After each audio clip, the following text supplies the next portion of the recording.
Hey, you're listening to No Limits, a PlayStation podcast. You're listening to episode, I just missaid the word listen. You're listening to episode 29 on January 29th. Isn't that a coincidence? Sam is back. We're talking about The Last of Us and Uncharted and PlayStation Plus and more layoffs, and it's going to be great. Now I'm going to play the intro. Hope I don't get the intro wrong, guys. Thanks. Bye.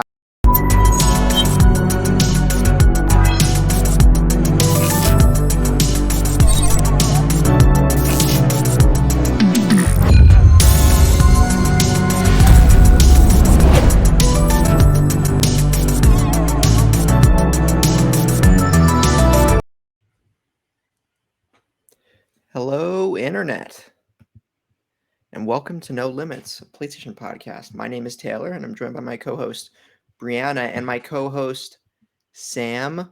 He's back. I've returned. Woo! Oh my god. Tentatively. How many months has it been? It has At been least 10.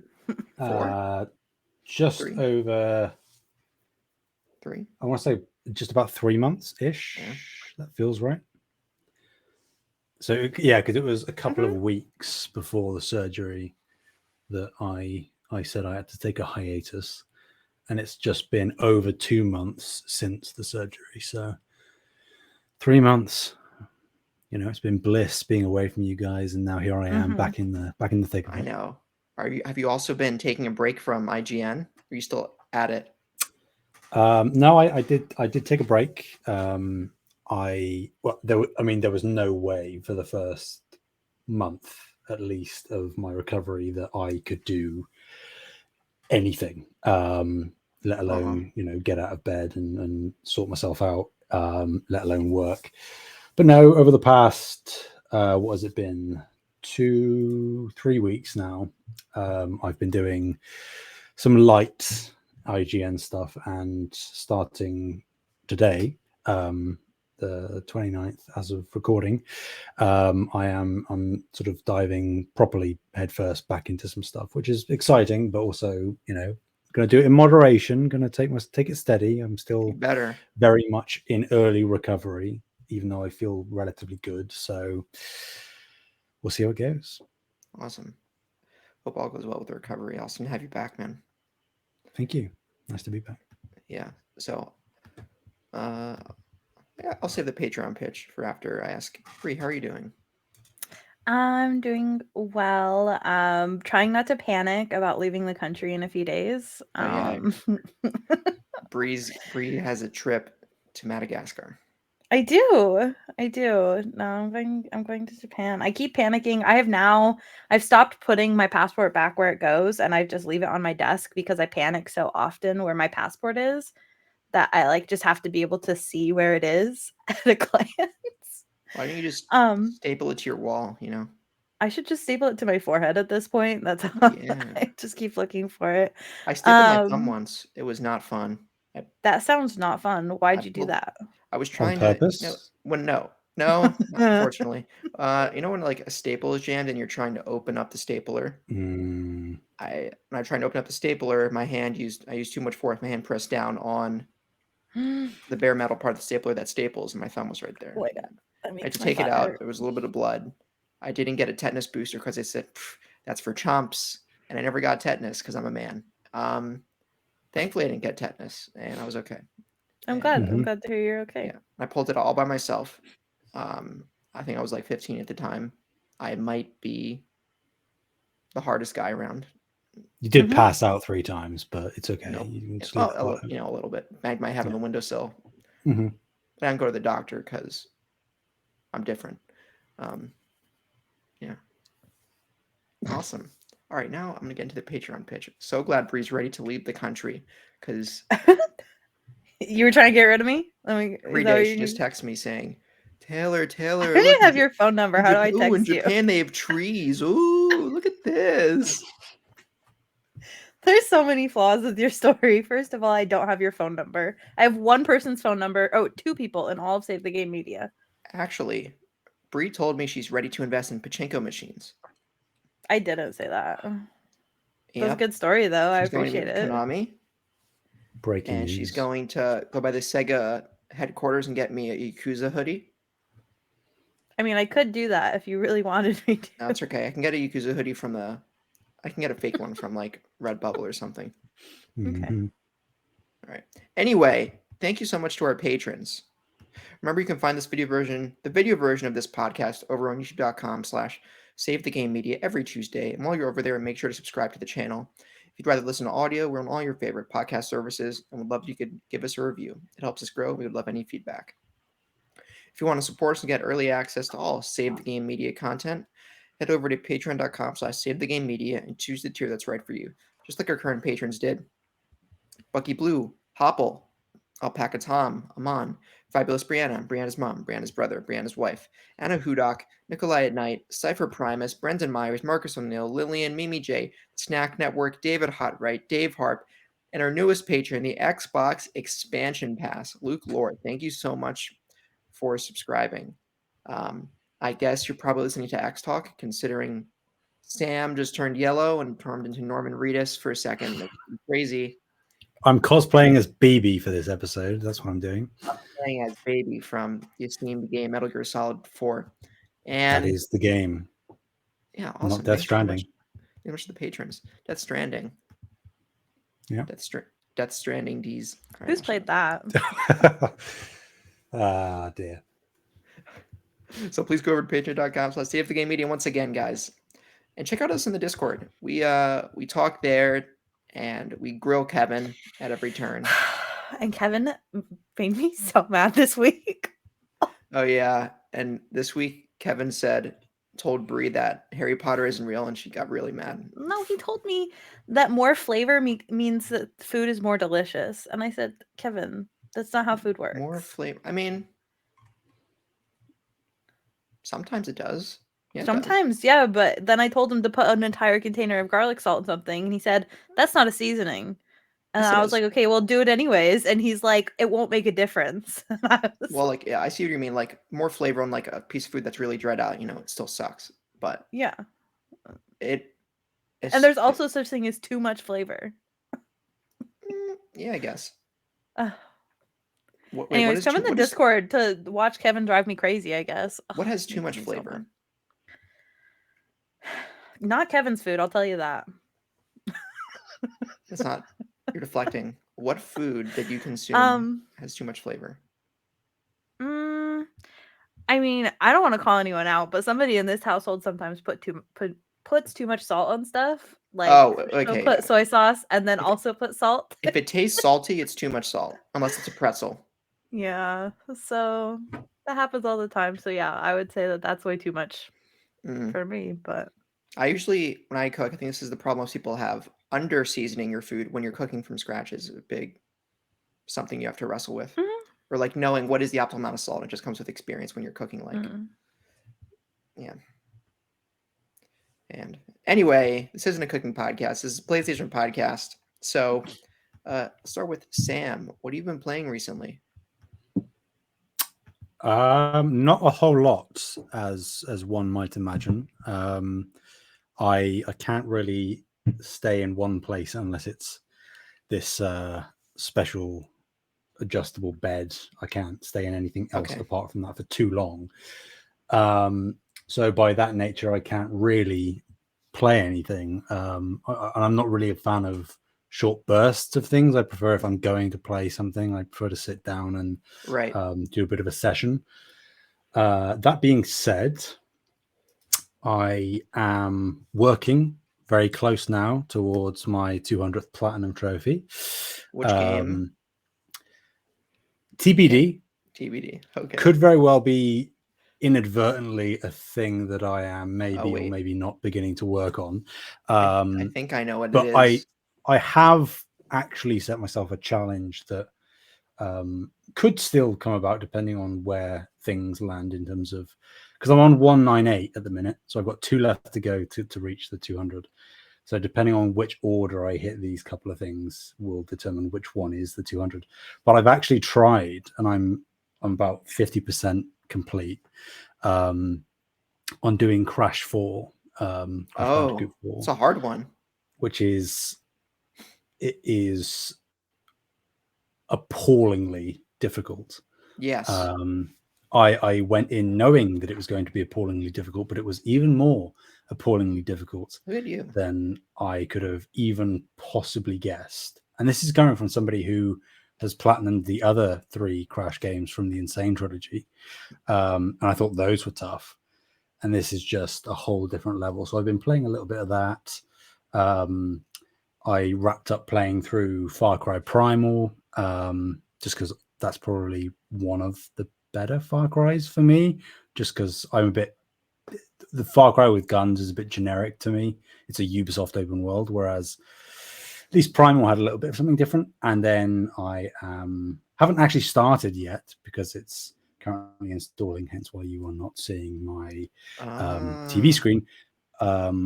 I'm going to be playing something that I cannot yet talk about, but probably will over the coming weeks. I can't believe it's Armored Core 6. You know, me and Miyazaki are tight. Yeah. Can you ask him about Bloodborne too, please? If you think I haven't already, you don't know me at all. You know, Miyazaki should. I can't tell you what he said. Oh, okay, yeah. Mm-hmm. Miyazaki showed up to my house once and he said, "I want to be with you." I'm like, "Oh, what do you mean?" Platonically? Platonically. He said, "Yeah, platonically." And I said, "Just Did have a good dinner meal." Arrive at the door like the dude from Love Actually? Just you know, with and we had a really good heartfelt meal. We made tokatsu, and it was great. Of course. And some other Japanese food that I don't know about. And then, his hand came over to mine, and I'm like, Bloodborne 60 FPS? And then he said no. And then I flipped the table on his damn head, and I had to take him to urgent care. And, he left the house, and I'm left without any more Bloodborne. It's okay. It's all Taylor's fault. There we go. We've come to the bottom of it. It's okay. It's all fine. It's not okay. That sounded very realistic. Yeah, I know. Yeah. Totally believable. And then we went to bed in our double queen beds separately. Are they side by side? Do they touch, or is there like? Oh no, there's like a nightstand divider, like a hotel room. Yeah. Oh, okay. Keep it platonic. If the beds were touching, then that would be not platonic. Whoa! I'd have to burn everything. Okay. Yeah, that makes sense. Yeah. Anyway, Bree, what have you been playing? League of Legends. That's basically it. I haven't been playing video games at all. You're a Riot player? I played League for a very, very long time. So yes. Oh, you're that kind of person. Okay. Sure. Arcane was really good, guys. Don't sleep on that show. Please don't sleep on that show. I could give less of an explicit word about League of Legends, and Arcane was excellent. It's a fantastic show. Anyway. Yeah, I don't know. They just started doing some like hype stuff for the new season, and they also released a RERF. So with the release a RERF, it's the name of a mode in the game. And I am a sucker for anything ERF, whether it's the RERF mode or just ERF mode. I feel like I'm having a stroke. Yeah, what is ERF? ERF? Yeah, well, how is it spelled? Spell it. It's ARURF.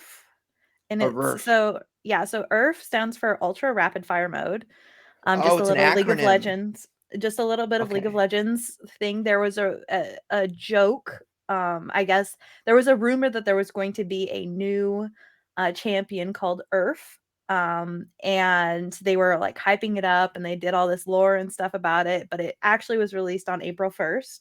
April Fools. And it was actually an ultra rapid fire mode where the cooldowns are like 80%, and you can just spam your abilities. And then a RERF is all random ultra rapid fire mode, so you don't pick who you play. So it's interesting. It's almost a little roguelike-ish elements. Well, there's random elements thrown into your game. A lot more random. No, just random who you play, like champion wise, in like the champion lock-in. Oh, okay.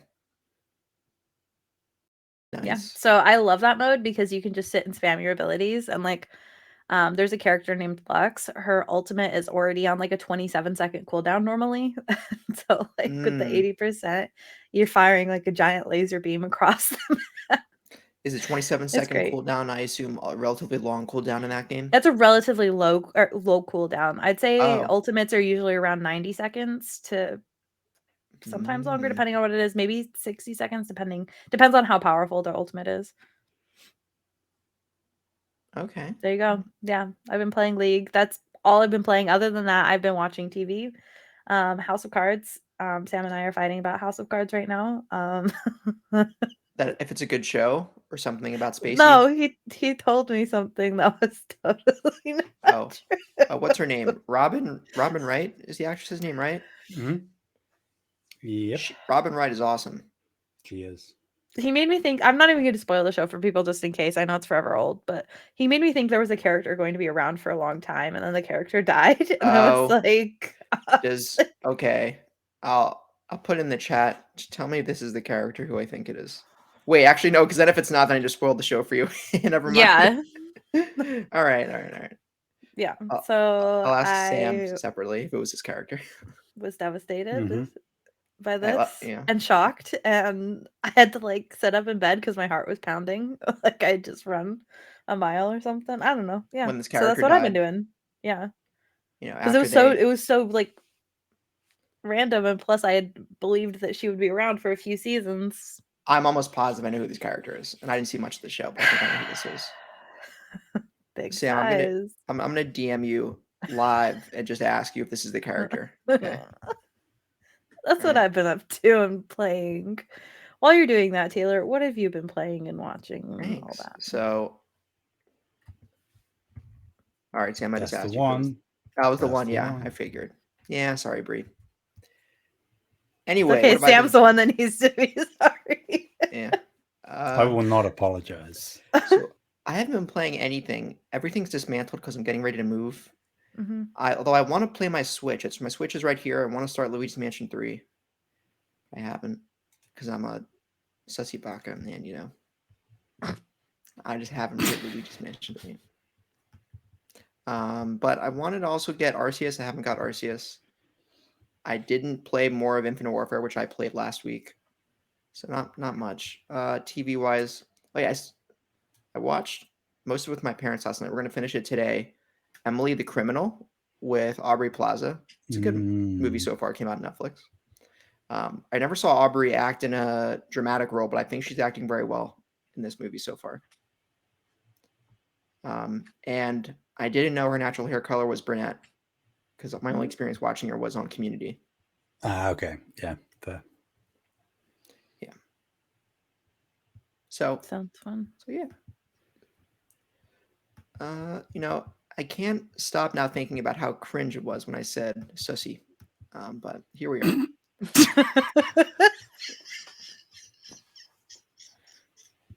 But I'll just move on, guys.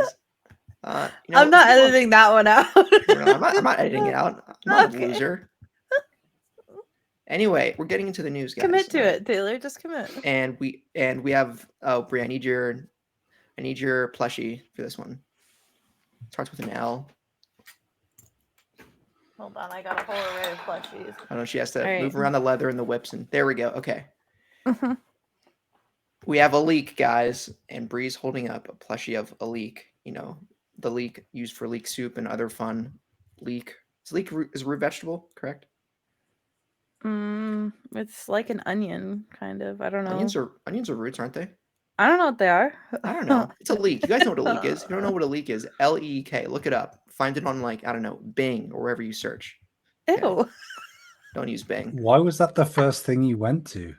Because I think Taylor uses Bing. No, I don't use Bing. Don't lie to me. I used to use Bing for like a month when I was trying to rack up Microsoft rewards, and I'm like, this is not worth it. This search engine sucks.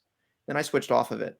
Like so many other Xbox people I know who've tried Microsoft rewards. It's like you try Bing for a month or two, and then you're like, this engine is not comprehensible. Oh, I think Ethan still uses it because he hasn't changed it. I also have the 3 peas in a pod, which is appropriate for this episode. Yes. Trying to get their faces arranged. Look how cute. That's awesome. I hope you get more vegetable plushies in Japan. Dude, I don't know if you've been seeing the plushies I've been posting in Discord recently, but Amazon has noticed my plushie history. Was it safe for work? Yeah, so Okay. the first one I found that I'm probably gonna get, but I have to wait to justify the amount because it was like $35. But it's like a shark horse. It's Shark like horse. the What is this, body of a shark, but with horse legs and a horse tail. Is this like a minotaur in the ocean, I guess? I don't know what it is, but it's Not a so minotaur, sorry, a weird. centaur. It's so weird. I don't know what to do about it, and I feel very uncomfortable. I also found a banana duck, and there's also a banana mallard. What's a mallard? It's a It's duck. a kind of duck, but Oh. it's like green instead of just like the regular banana Okay. color. No worries, guys. I have photos. I'll send them. Anyway, over 10 minutes of Horizon's multiplayer game has leaked online. The clip posted on Reddit shows cartoonishly styled characters exploring and performing combat. Artwork was also posted by the same Redditor who posted this mini clip. And the user says the footage is from, quote, very old alpha build from summer 2020. The same alpha build. Hold on. Anyway, the same alpha build that was going around online last month. Guys, look, my mom texted me. I have to drop everything, all right? I do that when my dad texts me too, just in Yeah. case. Anonymous person with knowledge on the subject said they thought the leaks were authentic. Guerrilla confirmed in December that they were also working on online co-op Horizon spin-off with stylized characters, maybe even the plush vegetables that Bree has. They were also confirmed in the same announcement. They also confirmed in the same announcement they would contribute to making more, quote, epic solo adventures with Aloy as the main character. And I swear that wasn't me, but someone in the show notes typed alloy, like a metal alloy. And it's not. Yeah, who would have typed that story? Yeah, it was me, guys. I typed it. Oh, look, it's Luna. Aw, hi, Luna. I want a game about Luna and Aloy. Anyway, and also, once again, we have Horizon's Forbidden West PSVR 2 title called The Mountain releasing in February, and the Forbidden West expansion, Burning Shores, releasing in April, which is going to dominate in fantasy. Kevin Peasworth and Ethan Poopman. Yeah. You got him. I got him. So, did you guys see this clip? I did watch some of it. It reminds me a little bit of Kana. Actually, no, like it doesn't. It's a stupid comparison. It's a little soft. It's a little soft polygonal-ish. But yeah, I think the artwork was really impressive, actually. The artwork impressed me way more than the clip. It's really... The artwork almost looks like if someone who drew the artwork for Okami's cover art drew Aloy. I love Okami. And it's like this watercolor. It's very, very cool. I highly recommend Googling it. And we're not putting in the thumbnail in case, I don't know, Sony comes in with a little C&D and says, uh-oh, take it away. But they wouldn't do that unless it's real. So there's a catch to this. Anyway, what do you guys think about the story? I'm undecided.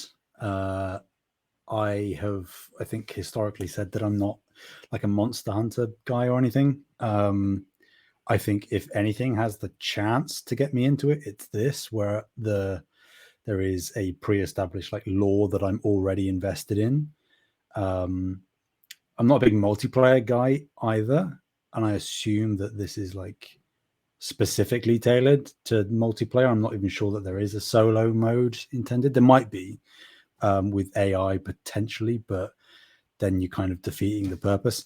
In terms of the clip itself, obviously it's a very early build, as they were saying, but it kind of was jarring to me. And I might have been not looking at it right because I am high on meds most of the time currently.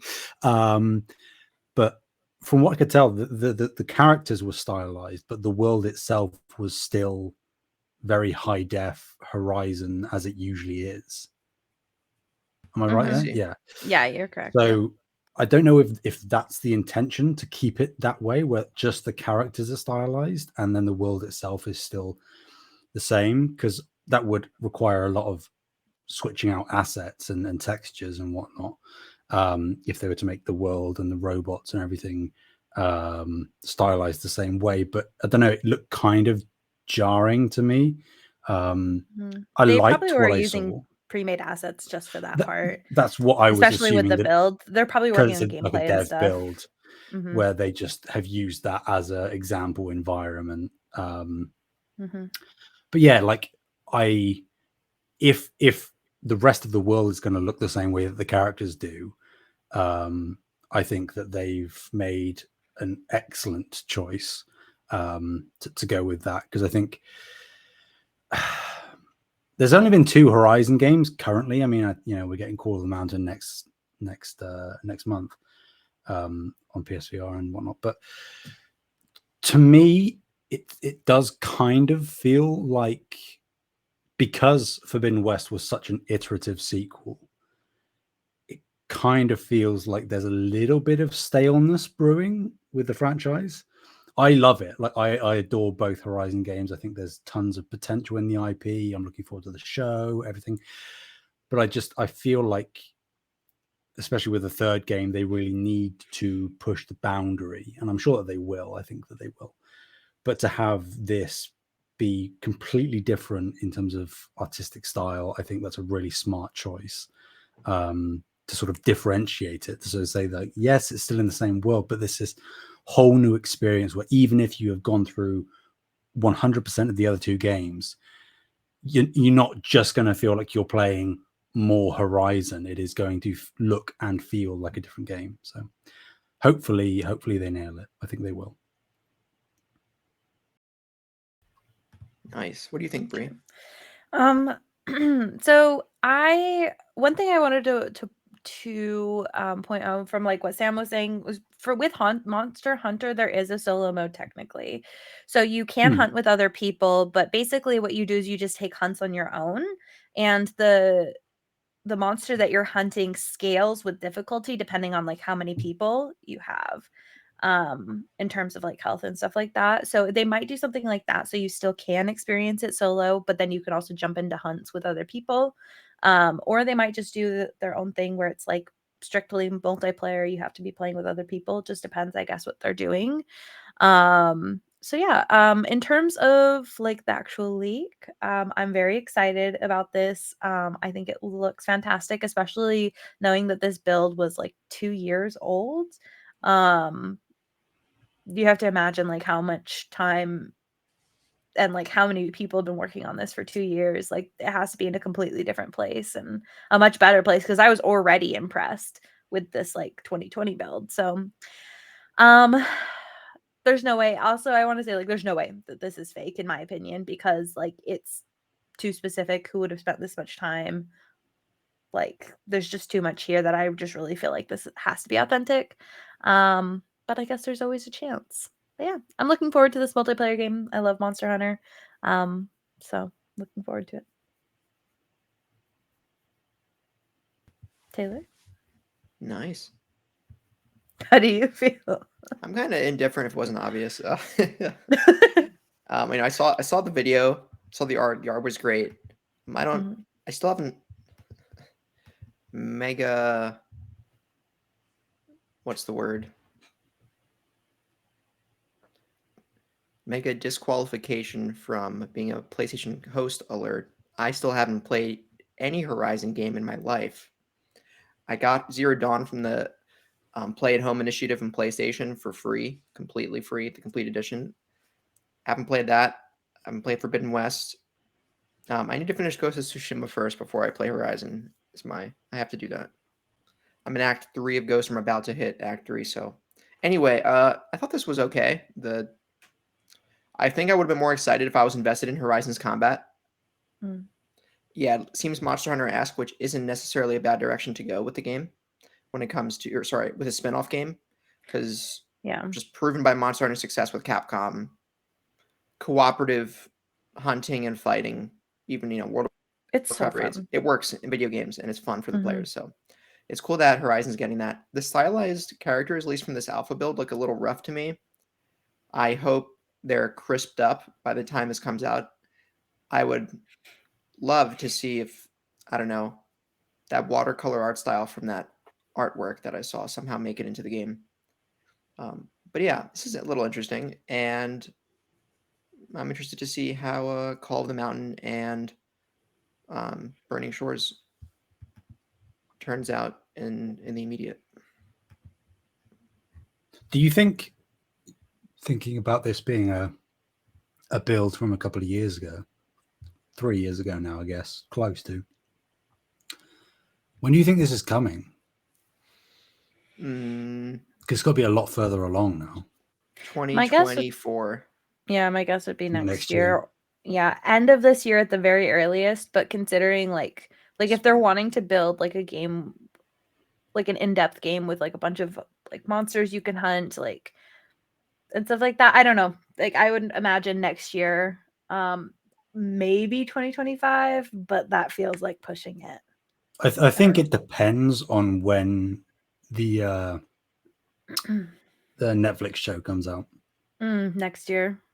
Because I think that they will, similarly to Last of Us Part 1 is kind of a different thing, but similarly they'll want a brand new experience that not only veteran fans but new fans can jump into, especially if like the Last of Us show, the Horizon show introduces new characters, new dynamics and stuff.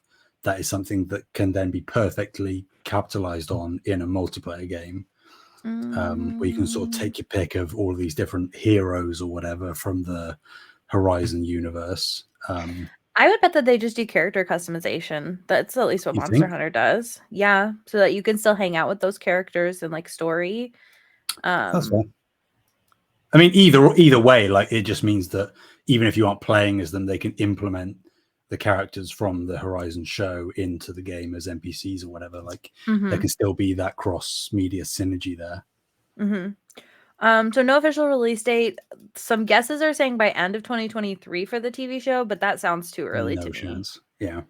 So I would say probably 2024 for the TV show, which would, because we haven't even got any casting for that yet, right? No. Danny so DeVito there's is no Aloy. way. Oh yeah, that's the only character I know. I don't know any side character at all. Taylor. What? All right, you ready to jump to story 2? Oh yeah, Sam, you're not game for reading, correct? I cannot see a thing apart from the blurry outlines of your faces, which is all I need. Aw, thanks. Why is it a thank you? I don't. You see, Bree, he's trying to say makeup doesn't matter. So. Did you see? Did you hear it? You just missed what he just said. I didn't say anything. He said the outlines of your faces. He said it's better this way. That's not. I did not say that. That's okay. That's not nope. True. Nope. Whoa! I just got a text message. Sam just posted my IP address on Facebook. What is going on? Sam, he's out to get. I'm sorry, I'm just feeling in a riotous mood today. He actually didn't do that. That was the other Sam. Yet. That isn't Ethan. What? Are you saying my Sam dad or something? The other no, I'm Sam talking that about isn't Ethan, Samuel so L. that Jackson. isn't me. Okay. You're playing some mind games here. Well, you said not Anyway. Ethan, so Yeah. Right. okay. All right. Washington Post is shutting down its gaming section. Oh, woohoo! More layoffs. Yeah. Mm-mm. I could let you sit in that one. Oh, what? You're not excited to have thousands of workers lose their jobs? What? Why not? Huh? You feel bad? What? Honestly, I think I would like push more, but after your whole like monologue last week, I think people know you're joking. Guys, if you don't know I'm joking, you should probably stop listening to this show. And go listen to last week's episode where Taylor monologued for 5 minutes about this. It was really great, actually. Oh, thanks. Yeah. According to Axios reporter Sarah Fisher, the Washington Post is Washington Post is ending its video game label launcher and laying off relevant employees in the process. What is that name? Sally Busby an executive editor for the Post sent an internal memo that 20 people are being laid off from the newsroom and they won't fill 30 open positions listed. The Post started Launcher in 2019 to recalibrate the conversation with classically trained journalists who are raised on games. These layoffs follow IGN, Polygon, GameBite, Game Informer, Future, Fanbyte, Vice, G4, and others seeing cuts or eliminations since July of 2022. GameSpot and Giant Bomb saw layoffs last week with cuts at Polygon then as well. This comes from Brendan Sinclair from GamesIndustry.biz. People getting cut left and right. I don't know. I think that this is very unfortunate, and I think that they're just going to end up hiring people again, like we kind of like chatted about last week, where like layoffs don't really do too much. But Yeah, man, this is such a sad story. I'm like really tired of reading this, to be honest with you. did Gene Park tweet about this at all, that he's losing his job, or is he? Like inadvertently, he didn't like actively say I've lost my job, but he basically. Yeah, I'd like to say with someone of his notoriety in the industry that he'll be able to find a job at another. For like sure. He's built up enough positive reputation that he'll get a role somewhere. Yeah. But he's kind of the frontman for, their games department that will just be disbanded. And so many, it sucks. So many young, predominantly young, right? People who are into video games trend on the younger side, right? The games have only been around since home consoles have only been around since, late 70s. Anyway, my point is that there's a lot of young people who will be out of work because of this, and just people in general. But in games journalism, I'm not in it. I know Sam's in it, but I think I can still safely say is quite competitive, and the jobs are low in comparison to folks who are seeking gainful employment. And this just makes it harder. Yeah. DC is not a low cost of living area either. So I really hope these workers can find work and they at least are getting a good severance. I'm curious if these workers are a union, because most news, from my understanding, most major news publications, if you're not a contractor and you're a full-time employee, are union. I'm curious if these workers are. If they're not, I fear for how good their severance will be. I just hope they're at least have some parachute they can come out of this with. But yeah, it sucks. Yeah. It's weird as well. Like there's all this talk about how, particularly with like Washington Post, it's weird because that is, to people inside the space that we're in, it sounds weird to say, but the Washington Post is like one of those outlets that is arguably more mainstream than any others.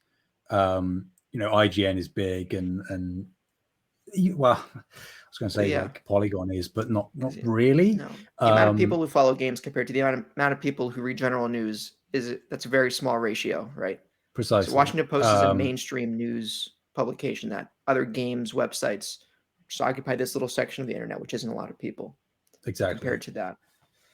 So it sucks, like not only, of course, in terms of the people losing their jobs, but also in terms of, I think, not that a lot of people outside of the industry care necessarily, but I think it kind of warps the perception in terms of the importance of this industry, of just games in general, and coverage and discussion about the games. That's so important, and I think that they're some of the most enlightening and rich conversations I've ever had have been about games. Whether it's arguing about a review score, which is dumb, but don't do that, or talking about themes or what you took away from a game. Last of Us Part 2 is one that immediately jumps to mind. The discourse around that, as vitriolic as it often is, there are so many different interpretations and vibes and feelings that people walk away from that game with. And to lose an outlet like this, for that to not necessarily definitively break out into the mainstream more, particularly when like Last of Us is currently airing and it is setting record after record for HBO, and the game sales are skyrocketing through the roof.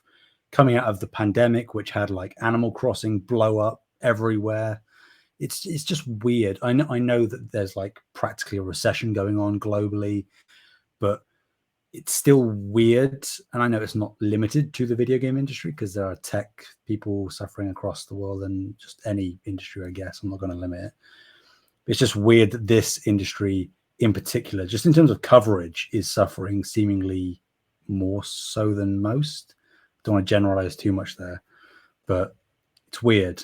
There's like a dissonance between what the games industry is doing in terms of growth and the coverage of it being just cut.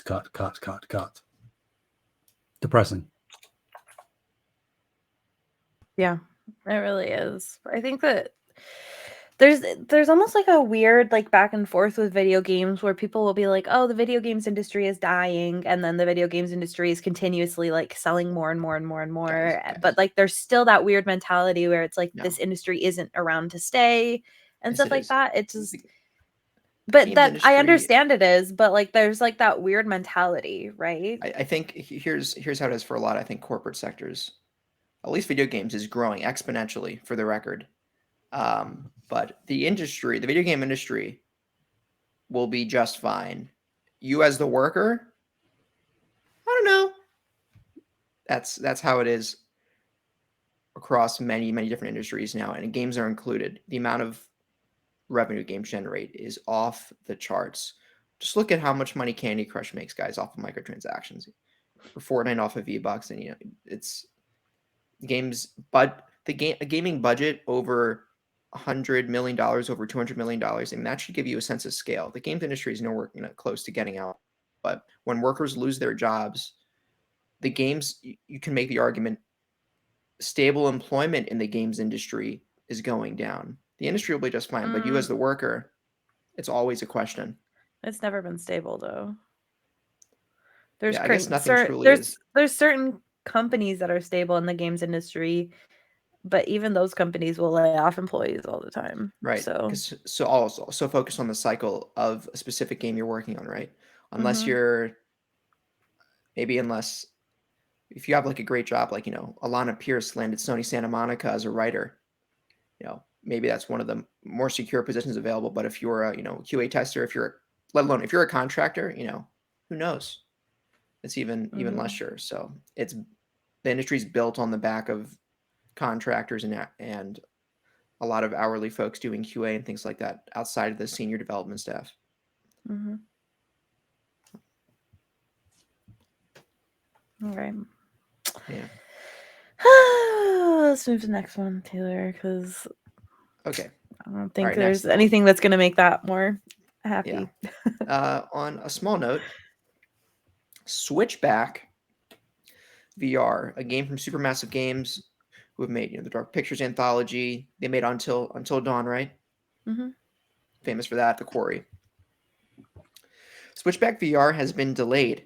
It has always, quote, this comes from their Twitter, it has always been our aim to release in the launch window of the new PSVR 2 headset, but it is also massively important to us that you, as the players, receive the most polished, terrifying experience possible when you strap in for your first ride in the Dark Pictures Switchback VR. With this in mind, we have made the difficult decision to set a new launch date of March 16, 2023. This is from, like I said, their Twitter. From the framing of this statement, I thought they were going to say, oh, we're delaying it to like October. No, they're delaying it a month just outside that. Or delaying it, at least it seems like, just outside the launch window. Well, actually, I think March 31st is officially considered the end of the launch window. So anyway, they're delaying it to March 16th. It won't be there at launch. I have no connection to Supermassive nor PSVR 2. I'm curious, Sam, you as a VR enthusiast, do you like Supermassive titles? Were you looking at this game? Or well, I mean, in terms of Supermassive's flat screen experiences, they peaked with Until Dawn. None of the Dark Pictures have even slightly come close, which is unfortunate. I think if they weren't forced to like annualize it, they could probably do really great stuff, because they've done it with Until Dawn. The most recent one was real rough. But I can't remember what it was called. But there was because it's like a roller coaster experience essentially. Man of Medan. You're you're The one on the original VR. for Mhm. VR Oh, okay. made by Supermassive, which is essentially what Switchback is. It's like a sequel to that on rails roller coaster experience where you're like shooting guns at targets and things Rush of jump Blood. out at you. That's the one. That was actually pretty good. Not a lot of bang for your buck, but if you got it cheap, like it's a really polished, fun experience, a really cool thing to show to people who haven't tried VR before. Like it's sometimes hard to find an experience that is so easily accessible within a new format. Like if you jump into VR and you've never played it and you're picking up something like Moss in VR, there is so much manipulation of the environment and mechanics, and you have to actually look over things and behind things, and that can be a little bit difficult to understand. But if you're just sat, as much as it might affect your motion sickness if you're affected by that, which to be fair a lot of people are, all you have to do is go bang bang bang bang bang bang bang, and that's it, and you get a few scares and that's fun. I'm expecting the same from this. I'm sure it'll be fun. I wouldn't pay full price for it, I doubt, because it's quite content light, really, at the end of the day. In terms of the delay, fine, like it's a month. I'm not really going to be interacting with VR2 immediately, simply because I can't. Like my back will not allow it. I can't stand for too long. I definitely can't bend or dodge or duck or anything. But I will eventually be getting one, and I will try this. But I think it's good, actually, to be fair, because as much as the content launch lineup for PSVR 2 has kind of been ridiculed a little bit for being there's not a lot there. That there's plenty of games, but not a lot of like system seller must play stuff outside of Call of the Mountain. No Half-Life Alyx, not even Beat Saber's there, which sucks. Mm-hmm. But I think that with all of that stuff debuting launch day, it's actually kind of better to have something a month afterwards. So it doesn't feel like you've got all of the games and you're just overloaded on launch day, don't really know what to play because you've got too many choices. And then you have a content drought for the months that follow, which I think is kind of going to happen anyway. But at least there is this one title that is a month later. So you can burn through a lot of the titles because a lot of VR stuff is quite short, to be frank, within the first month. And then at least you will have then a new title that is likely to be really polished, really fun, if short, a month later. So I think it's actually a good thing. I mean, obviously delays are a good thing regardless. But in terms of people that want consistent titles to come to VR2, this is a good way, roundabout way of getting that. So positive for me, or good. Awesome. I kind of want PSVR 2. Like, I don't know. I was hoping for more from it. Like, I don't know. Like, I wanted Sony to like come out with like those bangers. You know what I mean? I don't know. I think that I also wanted more from the original VR as well. And I think I just want VR to be in a better and a different place when it's really not. So I don't know. It's kind of hard for me, but I hope that everybody enjoys the VR and enjoys this game. I think that's because I haven't really talked about it because I've been away.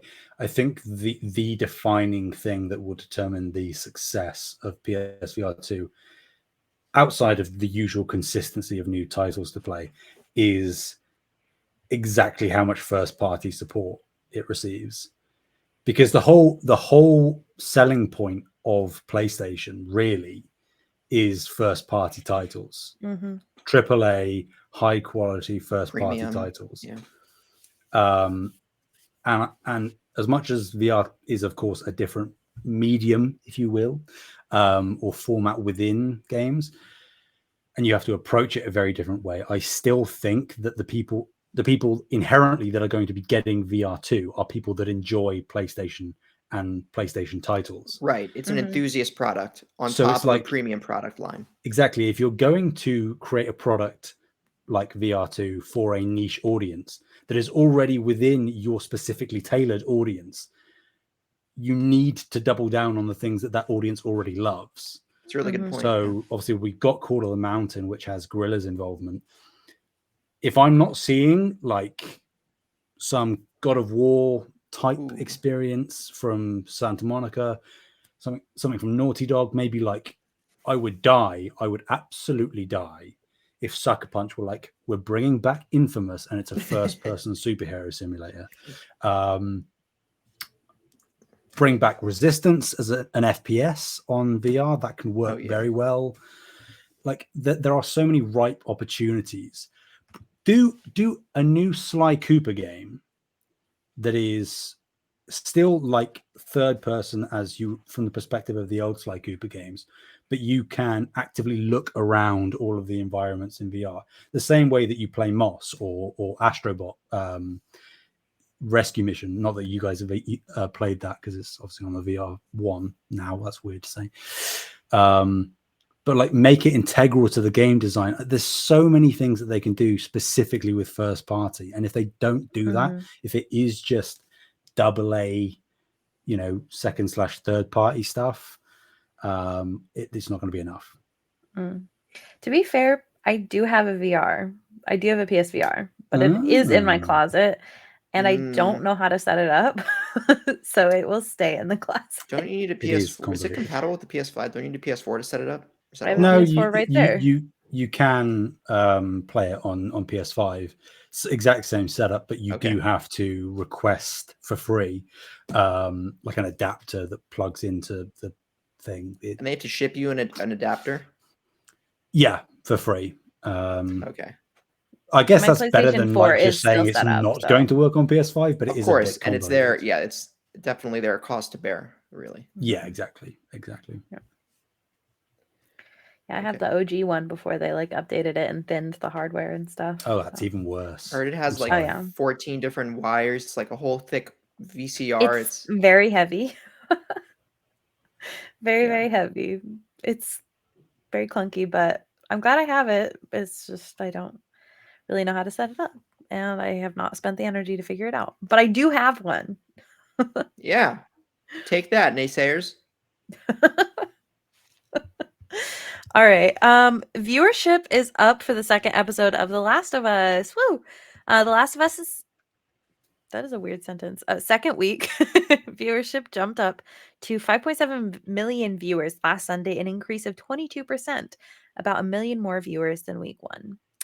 This is the largest viewership growth from week 1 to week 2 of any HBO original show in the network's history. Episode 1 has about 18 million views, roughly 4 times its audience from the night of premiere. So, dang, I'm very excited. I'm very excited.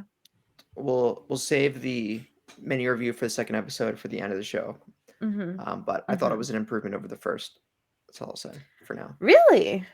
I don't know if I felt like it was better or worse. I just thought it was like another episode. Maybe we should just do this now. What do you guys think the second episode? We can do it at the end if you want. All right, do it at the end. So that way people can like turn away after the news if they don't want to be spoiled. You're right. All right. Okay. Yeah. But yeah, I'm surprised that the comment that this is the biggest increase in viewership from week 1 to week 2 of any show in HBO's history. I'm surprised about that. I thought certainly a Game of Thrones, Sopranos, The Wire, one of these would have had higher numbers. But I guess with the advent of streaming, just more people are watching television. Word can spread far easier, like with social media being so crucial to so many people nowadays. Like the Twitter engine just got to work. Oh, you're right. Yeah, advertising it. Yeah, free advertising. And people just being like, "Yo, don't miss this." All people posting like the Rotten Tomatoes screen, that kind of thing. Like, I think that would just coax in. It obviously has so many more people into watching it. Hopefully, it's like there's retention there though. That week to week, we don't see it drop off. I mean, inevitably, it's going to. I think. Because that's just the ebb and flow of TV shows. People drop off of it. But I hope it isn't like really drastic where only like the hardcore fans are sticking around from this point on. Because without saying anything, from what I hear, particularly the episode that you're going to be able to watch tonight, but I'm going to have to watch tomorrow, the 30th day of record. Is like a real big deviation. Excellent, but really big deviation from the game. So interesting. Okay. Does it come out the same time for you? It's just that you guys are like asleep. Yes. Yeah. Okay. It like premieres at like 2, 3 in the morning here. Oh, okay. So you could watch it. It's just sleep. Yeah, no chance I'm staying up. Okay. Well, I mean, unless I knew ahead of time that something like really, really, really spoilery happened in the episode, and I was like, I'm gonna end up going on social media in the morning and having it ruined, then maybe I might be convinced. But nah. I'll just wait. I'll wait a few hours. It's fine. Makes sense. Yeah. All right, we have another Last of Us. Taylor, do you want to get this one? Okay. So this is a biggie. So The Last of Us, going more HBO, The Last of Us news, like Bree said, has officially been renewed for season 2 after only 2 episodes at the time of this recording. 2 public episodes released, I should say. Of course, the rest of them are finished and they're releasing them on a periodic basis. But HBO announced this on January 27th. Following the announcement, executive producer and Naughty Dog co-president Neil Druckmann confirmed in a tweet that the second season will follow The Last of Us Part 2. Oof. Just as the show's first season is based on the original Last of Us. Rumblings of a second season were already underway, despite only 2 episodes of The Last of Us having aired. Led by star Bella Ramsey, who said renewal was likely if viewership remains high. Quote, this is Neil Druckmann's tweet, I'm humbled, honored, and frankly overwhelmed that so many people have tuned in and connected with our retelling of Joel and Ellie's journey. The collaboration with Craig Mazin, had our incredible cast and crew, and HBO exceeded my already high expectations. Now we have the absolute pleasure of being able to do it again with season 2. On behalf of everyone at Naughty Dog and PlayStation, thank you. And Craig Mazin, the fellow executive producer who did a lot of work on Chernobyl, my favorite single season of a show in history of television, for the record, Chernobyl. Anyway, Craig Mazin said, quote, I'm so grateful to Neil Druckmann and HBO for our partnership, and I'm even more grateful to the millions of people who've joined us on the journey. The audience has given us the chance to continue, and as a fan of the characters and world Neil and Naughty Dog created, I couldn't be more ready to dive back in. This comes to us from Ryan Disdale at IGN. So I was not expecting renewal this fast, like I said. I'm very curious who they cast to play Abby with her large muscles. I'm curious if it's the mocap actress. Are you curious or are you interested? I'm curious, all right? I'm curious. Oh, okay. Just curious. It's going to be like a WWE star. I don't know. But what do you guys think of this? I'm very excited that we're going to get season 2. Not looking forward to the wait for season 2. I'm curious if they're going to recast some of the people, particularly Ellie, or if they're just going to let like makeup do the work. I don't think I don't so. know. I think because Ellie, well, number one, I don't think it'll be coming out for another few years at least. Well, few years, no. That's what I would. They haven't even said they've started writing the script, let alone production or post-production. So, I think the second game takes place 6 years after the events of the first. So there's no way they're gonna wait 6 years. No, my point is, I think they'll just use Bella Ramsey again and let the natural aging process and makeup and use her again. And obviously, Pedro Pascal, I think, will stay as Joel. Other than that, Daddy Pascal, you mean? All right, Bree. Have you seen Mandalorian, Bree? No. You should watch that show. Anyway.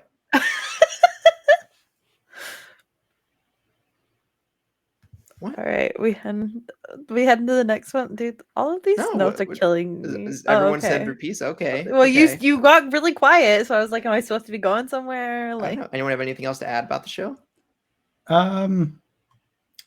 Like the way that renewals work, this was renewed before the first episode aired. Really?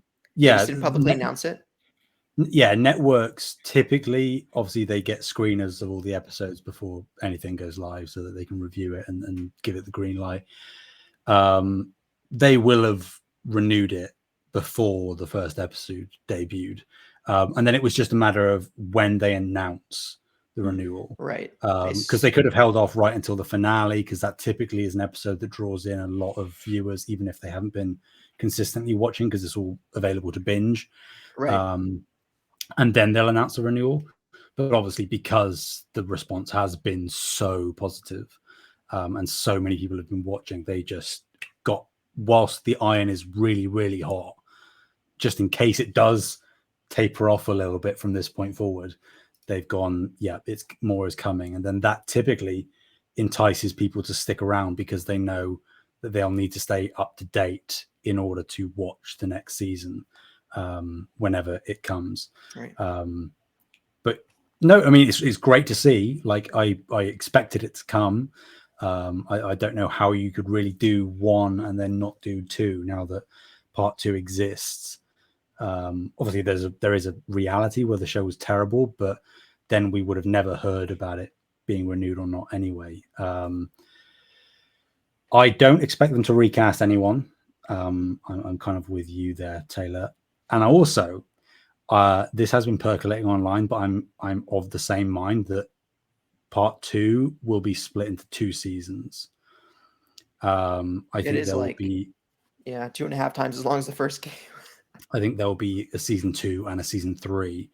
Not specifically that like season 2 will be Ellie's side of the story and then season 3 will be Abby's.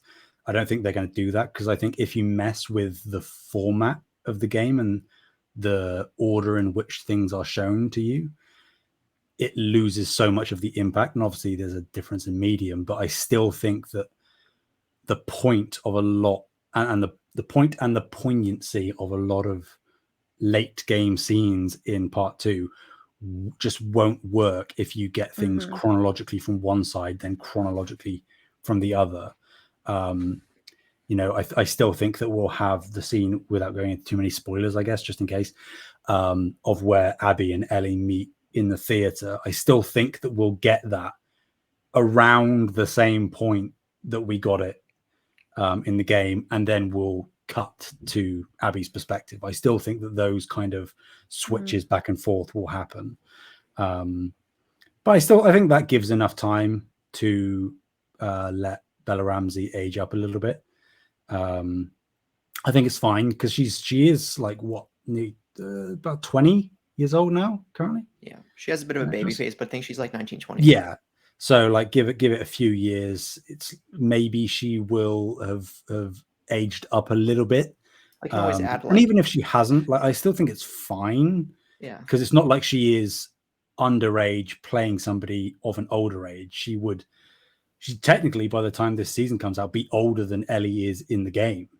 Right. Ellie, I think, is 20 in part 2. 19. 19. Yeah, so she's currently 19. Yeah. Bella Ramsey is. Yeah, so she's pretty much bang on to where part 2 Ellie is currently. So obviously they look different, but I think that's fine. And also I think that if they do a season 2 and a season 3, they'll pretty much shoot them back to back, so there's less of a gap. And that would likely prolong the production time and therefore allow Bella to age up that little bit more as well. But no, it did like great news. I don't think anybody can argue on the quality of the show, even if they don't like it, the production design and everything.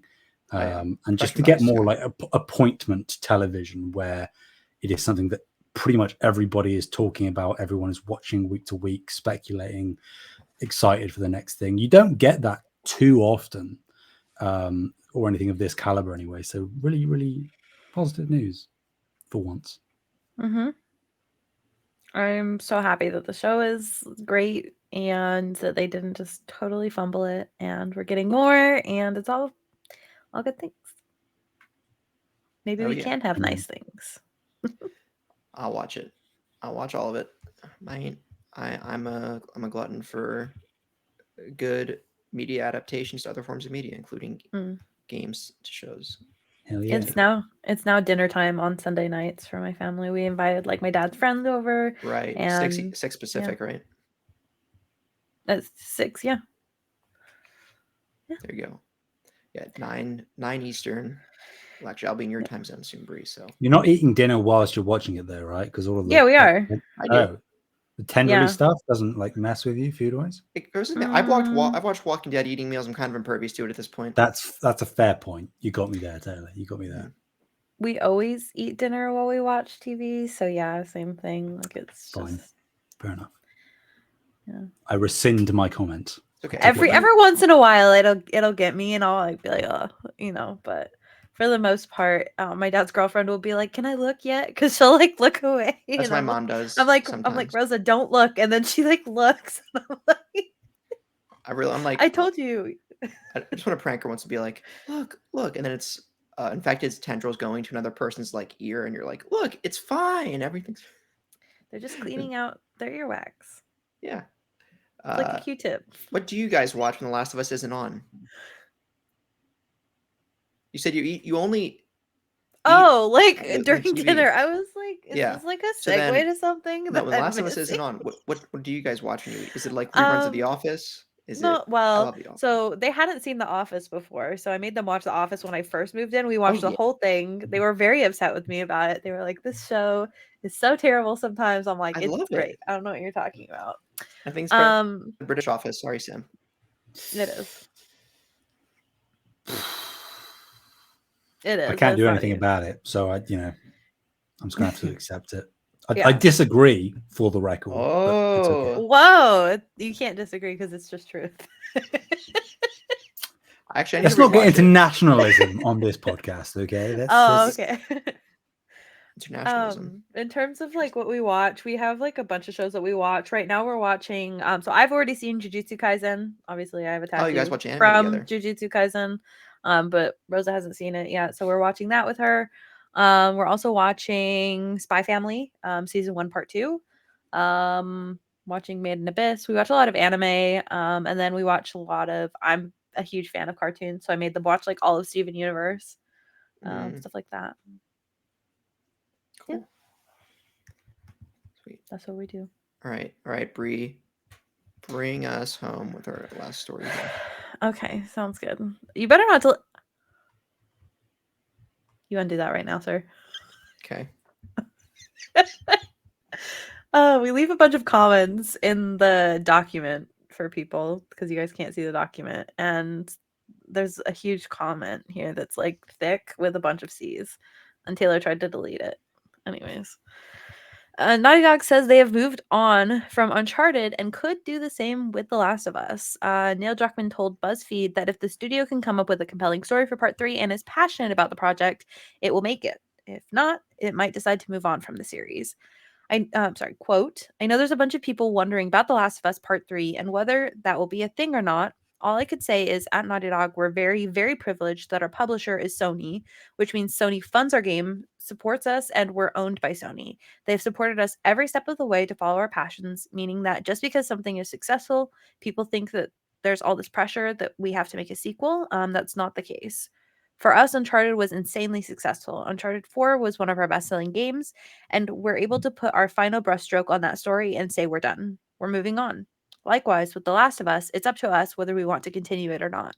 Our process is the same thing we did when we did part 2, which is if we can come up with a compelling story that has this universal message and statement about love, just like the first and second game did, then we will tell that story. If we can't come up with something, we will have a very strong ending with part 2, and that will be the end. So this part of the story comes from Tom Ivan at VGC. There's a second part of the story that comes from Leanna Rupert at Game Informer. So Naughty Dog creative director Neil Druckmann confirmed in a recent podcast episode for Script Apart that an outline for The Last of Us 3 exists thanks to combined efforts with Gross, but he was also very clear in stating that it is very much still at an outline at this stage. I don't know how much I want to reveal, co-writer Hallie Gross, or is it Haley? I don't know. And I did an outline for a story that we're not making, but I hope one day can see the light of day. That explores a bit about what happens after this game. We'll see. Druckmann added that he's been thinking about The Last of Us Part 2 he had been thinking about it for 7 years before its release, adding, quote, you want to make sure you're jazzed by the idea you have, that it feels challenging. We now have 2 games that I feel speak for something universal as well as telling a very personal story for these characters. With 1 game, there's no pattern of what a franchise is. With 2 games, now there's starting to be a pattern. Now I feel like there are some structural and thematic themes you'd have to stick to if you're making a 3rd game. That is the end of the story.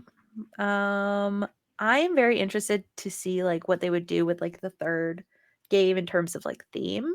Of course, I'm interested to see like the story and where that goes or whatever, but I would be very interested to see like what that theme would end up being. I know that there are also some interviews saying that they were thinking about doing Uncharted, but not Nathan Drake anymore. So I don't know if that's still the case or if they're just like completely tossed it aside now. But I'm interested to see where Naughty Dog goes. I think a Last of Us Part 3 is inevitable. I think it will get made. I hope it isn't Naughty Dog's next project, though, outside of Factions 2. I do hope that they do a new IP next. And I think that's like a blanket thing where I'm one of the minds where, generally speaking, new IP is always preferable for me. I'm not concerned, but I am getting a little bit tentative around Sony first party because they've typically been pretty good. We're talking legacy IP that has been let go and seemingly won't come back with Sly Cooper, Infamous, Resistance, list goes on. And I think that the same could happen here where we're sort of ushering out one phase of IP into a new one.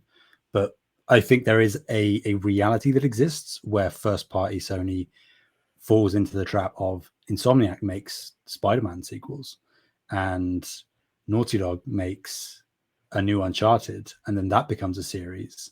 And then Sucker Punch makes Ghost of Tsushima 2 and then Ghost of Tsushima 3.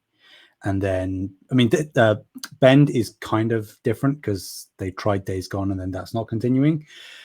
And in terms of your thing, Bree, about the theme, I still think it will be, like Neil was saying, about love. I still think the theme will be love and connections and what those connections make us do. It'll just be through a different avenue. What that avenue is still a good question and intriguing to figure out how that will be different to, especially part 2, because I think part 2 was so broad in terms of the kinds of things that it talked about in terms of love and what it makes people do. I'm not sure exactly what else is left to explore there, but apparently they have an outline, so it'll get made someday. I just hope it's not for 4 or 5 years at least.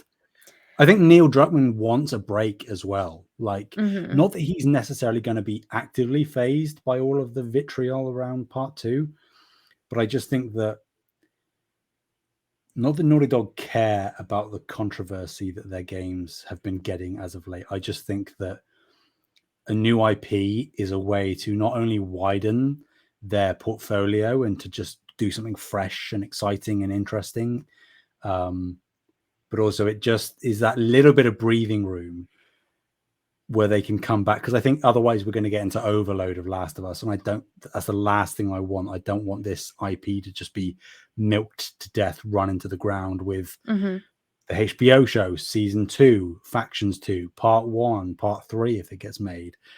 If all of those things come in relatively quick succession, I'm gonna get sick of The Last of Us, and I really don't want that to happen. So give me something new first. That's all I'll say. So I don't think they're going to do Uncharted. Here's my theoretical question, just for fun, just to throw it out there. Do you guys think that they would? Is there any chance that they would do a season based on part 3 before they make the part 3 game? No. Interesting. I think that would be interesting if they did. No, because then you fall into the Game of Thrones problem, and that went really badly. And also, I'm pretty sure they've said that they aren't going to do anything beyond the games in the show. So they would, if they're going to stick to that, and obviously, that can change, they would have to wait for part 3 to come out. Could they coincide potentially, where part 3 comes out and then like a month or 2 later? Well, that's maybe a bit close for spoilers, but you know what I mean. Like in relatively close succession, season 3 could then debut. But no, not before. I think that Naughty Dog care too much about the narrative, because that is what The Last of Us is the narrative. I think they are too protective of that. Even though Neil is intricately involved in the show, to hand that off, even slightly, I think that they're too protective and they wouldn't want that to happen. Cool. That makes sense. I was just like curious. And I will wager now a lot of money that Naughty Dog will not make a new Uncharted game. I would wager ever. I think they are done with the IP. I think that Uncharted will continue, but at a different studio, not necessarily first party. I think there will be a third party partnership, or maybe a second party that could eventually become first party through acquisition. Because Uncharted is like a very profitable IP, as they said in that quote. But I think that Naughty Dog is anything but regressive. I think they continue to want to do new, exciting, industry pushing things, and making a new Uncharted, I think, isn't going to be that, even if they really vary it up. Yeah, that makes sense. I think that I could see them handing Uncharted off. I could see them also being done with The Last of Us, either after part 2 or doing a part 3. I think I could see it either way. I'm really interested to see where they go with this, because I feel like the jump from Uncharted to The Last of Us was such a wildly different genre, even though they have maybe kind of similar mechanics that are just translated differently into the game. I'd be interested to see if they like do something completely different. They're like, okay, yeah, now we're going to take a stab at sci-fi, or I don't know, whatever. So. There are, I mean, not that there's any legitimacy to the rumors, but it is like very minor percolations. Supposedly, their next new IP game, whichever order that comes out in, is fantasy. You know, I'm always down for fantasy. Dark Souls? No. Don't chase trends, Naughty Dog. Set the trends. I love Dark Souls games. I'm part of the problem. Don't get me wrong. I'm part of the problem. That's not what I want Naughty Dog to do. A question to both of you, just quickly. Would you be all right if we didn't get any more Last of Us, and Last of Us Part 2 was where it ended? Yeah. With the ending we got. I don't know what the ending of Last of Us Part 2 is still, so I don't know. What? You never finished it? I never finished it. Where are you in the game? How many hours? I think I'm pretty much done. Like, I think I'm like basically done with the game. So there's a part where you're like in a boat and there's a really bad storm and lots of water, and you're like, I was about to ask, you're at the part where it's raining. You're very close. Yeah. I thought I was. That playthrough has now been cursed. So I will have to just restart the whole thing. And wait, why? I was playing with my ex, and then we broke up. And he was like watching me play, and so it's like our playthrough. So I'm like, I just want like a fresh, like, just Brianna playthrough. Some of the best third person action combat I've played ever. Regardless of what you think. Yeah, I love it. I stand by that. It's so, the gameplay systems are so damn tight. I also love the exploration in that game. Part 2 has fantastic exploration. Some of the exploration in Seattle, I could take or leave some of it. Some of it felt a little. I loved it. Like it's had its stay a few moments after it should have, but for the most part, I enjoyed that part. My favorite was parts of the game are just I'll just leave it at this. When the introduction to the Whisperers is excellent. Anyway, enough. Are you gonna go walk around like where the scenes were in Washington? No. You should go on an excursion. A Last of Us 2 excursion. I don't think I will. Trying to think. Would it be? No. Maybe, I don't know. There's, what is a Space Needle gone in the game? Just nah. If you ever have the chance to go to the Space Needle and get dinner, it's real good. See, I heard the observatory is better. There's an observatory that isn't the Space Needle that people say is better. Well, I don't know what part I was in. I was in the part that like spins at the top. So Oh, I don't know. So yeah, Starbucks. It's right there. No, I'm just kidding. I love Starbucks. Don't Anyway. threaten me with a good time. Um, so I really hope, going back to the story, I really hope Uncharted gets a new game where it's Nathan Drake's daughter. Severely hoping that's the case. As the protagonist, I don't want the series to die. Just to like be a devil's advocate on that, like, wouldn't that make it a little close to Tomb Raider? Like, even more so than it already was? Yeah, that's fine. I just want more Uncharted. Yeah, that's fair. I'm just curious. I'd be of the mind where I would prefer just brand new characters. I think in the same way that, because I agree with you, Taylor, that I would be fine if Last of Us Part 2 was the ending we got is the ending that it is. I'm of the same mind with Uncharted 4. I think that as much as like the insinuations of what's going to happen after the end of Uncharted 4 are like exciting, because of course they are, I'd be very much fine with just having the insinuations and the idea of X and Y happening than actually getting it, and a new Uncharted coming out being something not completely different, because obviously it would have to retain like the identity of the IP, but brand new characters, brand new setting.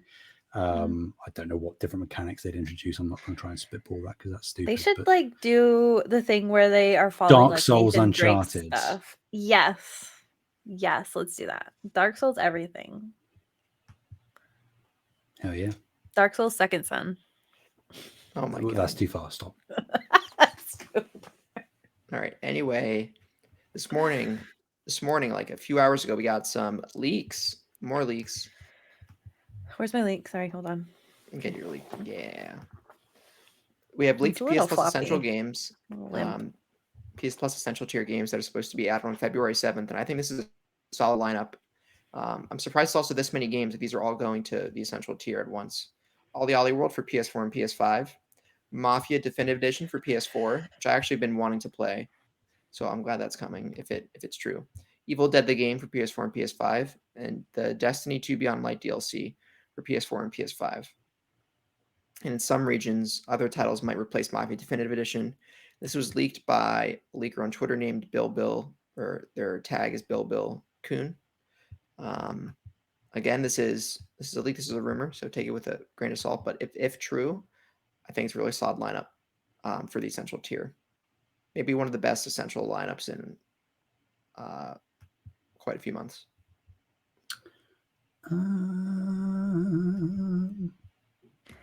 That's interesting. I was just looking it up because I was almost convinced that, and that it's not necessarily excluded because sometimes this does happen, but I was almost certain that Mafia was in PS Plus. Wait, what? The catalog. Is it really? But it's not. I looked it up and it's not showing me. Maybe it wasn't. It got removed. Maybe. Is Mafia 2? That might be what I'm thinking of. No, that's not either. Interesting. So I think Mafia 3 was on PS Plus at one point, but I'm pretty sure that one is actually. I just got rid of it. Never mind. Yeah, I think this is an awesome month. Ollie World isn't really for me, but I'll probably try it out.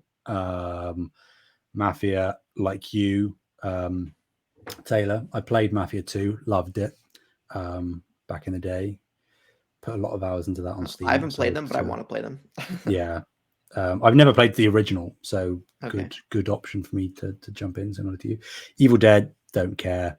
And I did say in our chat on Discord, this might be how Destiny 2 starts to get me, because I'm one of the people that have tried Destiny quite a few times for like a couple of hours each time, and I've sort of been like, yeah, the gunplay is pretty good.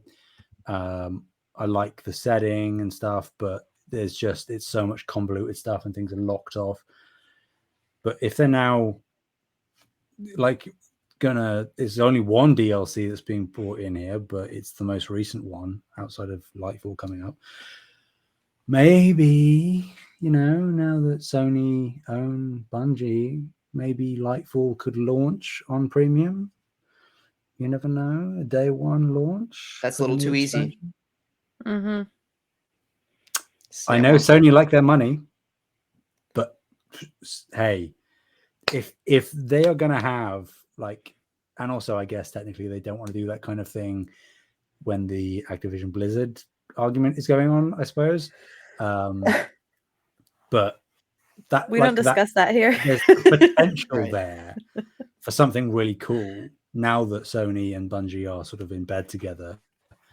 Like in the future, I think this kind of thing could be really awesome. That not necessarily are Bungie games exclusive, because we know that they're not going to be, but for like expansions and stuff for their live service games to launch into the PlayStation Plus subscription service or whatever tier, whether it's the older ones at lower tiers and then the latest one at the highest tier. I think that's really viable. Maybe not for Lightfall because it's bad timing all round and too close to now. But yeah, I'm down. I like it. All good. I'm met Yeah, on the Bree- list, but What, Bree? I said I'm met on the list. However, I do play Destiny 2 with my little brother because he like was helping me learn how to play. It was very kind of Aw. him. It was very cute. He was like, Brianna, I'll show you how to do everything. And he did. He was showing me how to do stuff. It was very cute. Well, on that note, we're done the news segment, and now we're going to segue Get out of here if you don't want to be spoiled. into our mini The Last of Us episode 2 show review. Leave. There's the door. So, yeah, this is the hour 26 mark. I'm just going to probably add that to the description when we post the show. But yeah, what did you guys think of? All right, Sam, I assume you watched episode 2. No. What are we talking about? Well, actually, if you said it was hard to see, how did that work? I was watching on my phone and I had it really close to my face. Okay, there you go. Yeah. I'm just gonna say right now, I did not like what they did with Tess and pulling and lighting that lighter. I thought it made it look like she went out as a frightened kid, when in the game she's so much more badass than that. Well, they changed that whole sequence, right? Like where it wasn't even like Fedra that they were fighting. It was like Right, Fedra wasn't there. It was all the infected, and then the hive mind. I don't know. I would have liked to see Fedra there. I was okay with him not using them, but I really didn't like how they did Tess when it came to her departure. I saw the thing on my leak again and it still makes me uncomfortable. Okay. Other than that, I thought it was a very good episode, and I thought it was better than episode 1. I don't think it was necessarily better or worse. I just think it was like more of episode 1. I really had a great time with it. I'm having a fantastic time watching it every week. I was so excited to see clickers finally. Like so excited to see clickers. And like the set design, I recognized exactly where it was in the game. Like my dad is playing through the game and he recognized where it was in the game. Like it was awesome. I'm very curious if we're going to be getting a bloater here soon. So You, Sam? Yeah, I loved it all round. To be honest, I'm one of the people that don't even have a problem with what they did with Tess. I'm arguably the opposite to you, Taylor, where I actually kind of prefer what they did in the show. And I think like it depends on, and this is maybe a fault of the show to be honest, that it isn't quite clear exactly what the specifics of that moment are. But from the way that I interpreted it, I actually really like what they did. Because a lot of people are looking at it like, and I think that not that I listened to the podcast or anything, but I'm pretty sure they talked about their reasoning behind that moment. I could be wrong. I think, Bree, do you listen to it? I do listen to it. I haven't listened to the second episode yet because Okay. I forgot that it existed, to be honest, until like Now I was writing the news. So I'm sure that they would explain it because I think that they've done that with episode 1 as well. Yeah. Oh yeah. The podcast is fantastic. Yeah, but from the way that I interpreted that moment, it was because a lot of people are like, "Ooh, they just did a kiss for a gross out thing." Ooh, And while it is a gross out thing, obviously it's meant to be. I just viewed it that the infection was already completely seizing control of Tess, and it was like she was reluctantly giving herself over to it, where like her brain, you can see in her eyes that she still has like mental control, but her body is just like frozen there. And it's almost like the cordyceps within her is like communicating with this infected, walking towards her Interesting. and I being thought it was like, her just being a we coward. want to share with each other. We want to merge, and we want you to become a host just like me. No, And I don't think she was a coward at all.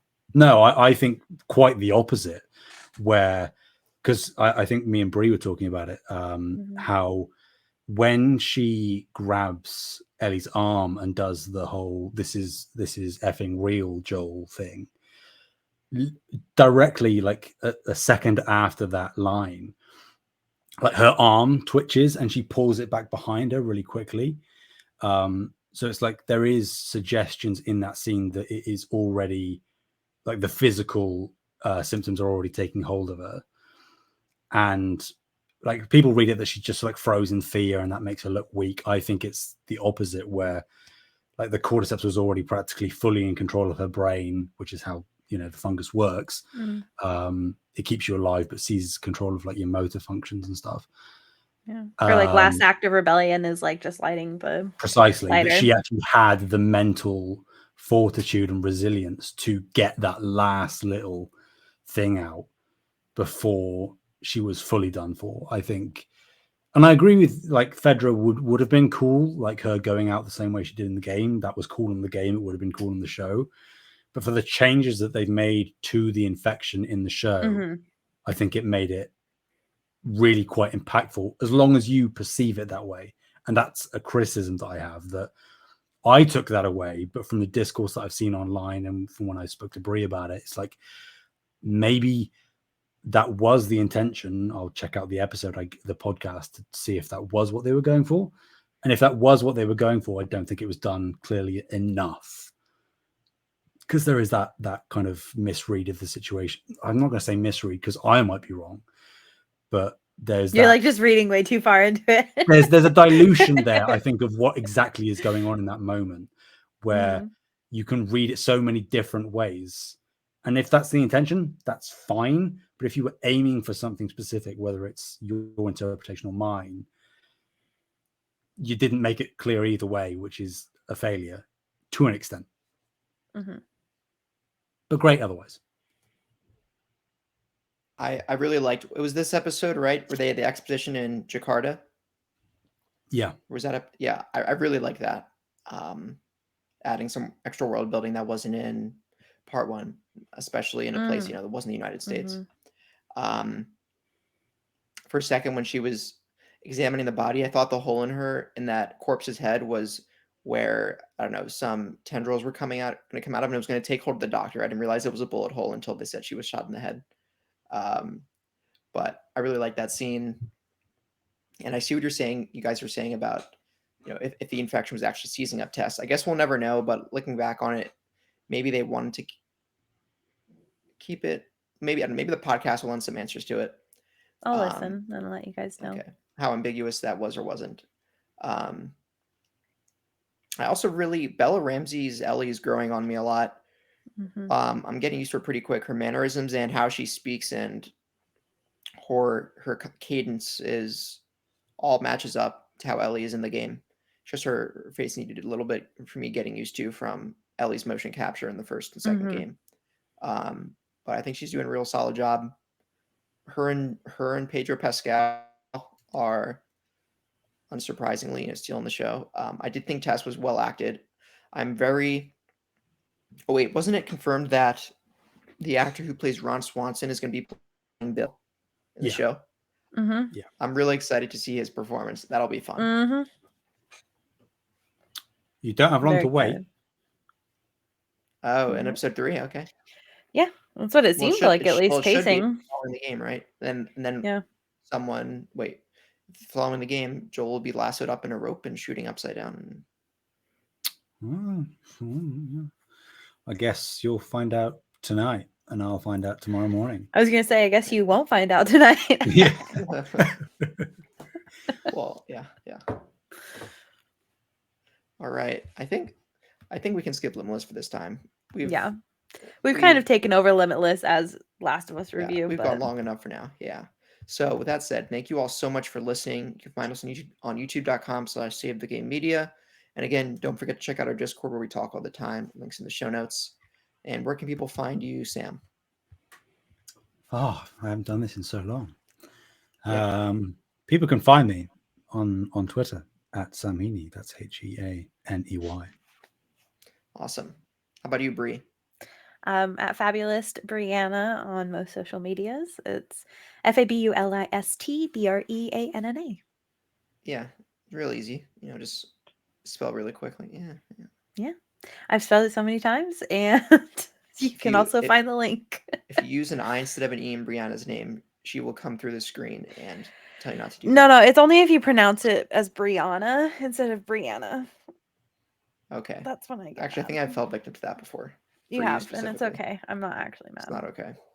It's okay. It's just my preschool crushes. There was another girl named Brianna, and we were fighting over the same boy, and she won. So we don't like Briannas. And you still hold this grudge. Oh yeah, preschool grudge. Yeah, absolutely. Right. Well, don't mess with me. Listen to the show more if you want some more preschool grudges and me talking to Miyazaki platonically. So until next time, everyone. This has been episode 29 of No Limits. Thank you and goodbye. Bye.